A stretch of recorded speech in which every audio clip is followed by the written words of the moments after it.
the Muslims. Let us go back to our topic. The path of Rasulullah sallallahu alaihi wasallam.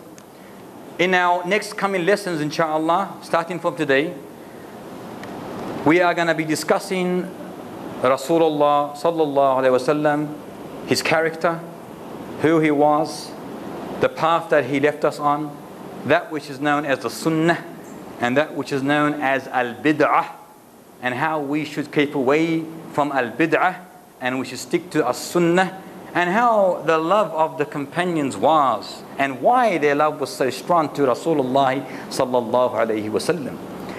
So we start today by saying, in a hadith collected by Muhammad ibn Ismail al-Bukhari and Muslim ibn Hijjaj, on the authority of Anas ibn Malik, who said that Muhammad sallallahu alaihi wasallam said, "One of you does not believe until I am more dearer to him, more beloved to him than all his children, his father, and all people." Now, if we were to study, and whoever has studied the biographies of the courageous, powerful ancestors, the righteous forebears, the companions of Rasulullah sallallahu alaihi wasallam, knows of the profound love that they felt for Rasulullah sallallahu alaihi wasallam. It was a love that cannot be matched by the love that a person may have to his parents, his children, or to any person. It was a love, not to say I love Rasulullah, no. It was a love that controlled their every emotion. A love that came from the innermost regions of their hearts. This is why the companions, when they heard that this is the path of Rasulullah, they tried their utmost ability to imitate his every action. Every action. So much so Abdullah ibn Umar, if he knew that Rasulullah went underneath that branch, he would go underneath that branch, although there was no significance.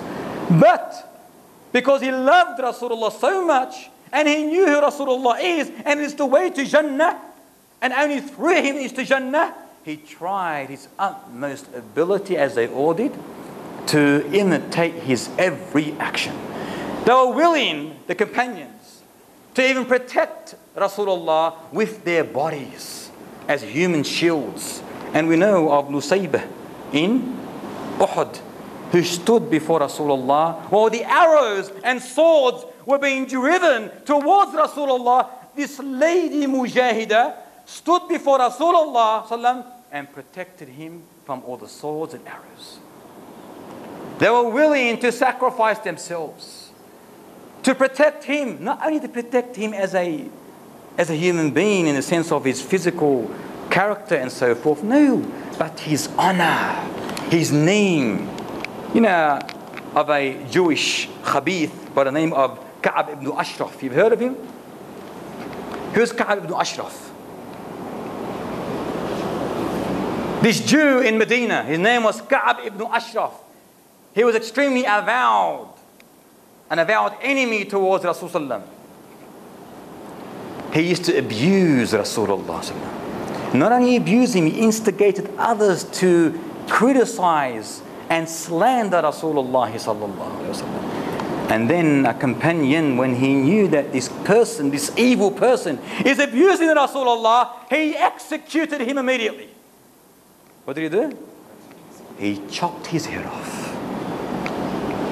And history records that any person who abused Rasulullah, the same punishment was meted out to him. Why? Why is that? Being Muslims, we treat Rasulullah and all prophets with utmost respect. We cannot tolerate willful disgust, willful disrespect, insults to any of the prophets. To compromise. Yes, sister. So what is the treatment that should be meted out to those who reject? Okay, inshallah, we will get to that. We will get to that, inshallah. You're jumping the hurdles. And you jump it very high. Inshallah ta'ala, as we get along, we'll get to it. And if it's not answered, we shall answer it, inshallah. So we as Muslims cannot compromise in this issue. To compromise in this issue tantamounts to compromising in your faith, your iman. And we know the hadith of Rasulullah ﷺ that was collected by Sulaiman ibn al-Ash'ath, Abu Dawood, who said, no one forsakes the honor of a Muslim, he or she who is under attack, except that Allah subhanahu wa ta'ala forsakes that person when he is in most of need. And no one helps a Muslim whose honor and dignity is under attack, except that Allah subhanahu wa ta'ala helps that person when he is in most of help. You look at this, brothers and sisters. If a Muslim is not supposed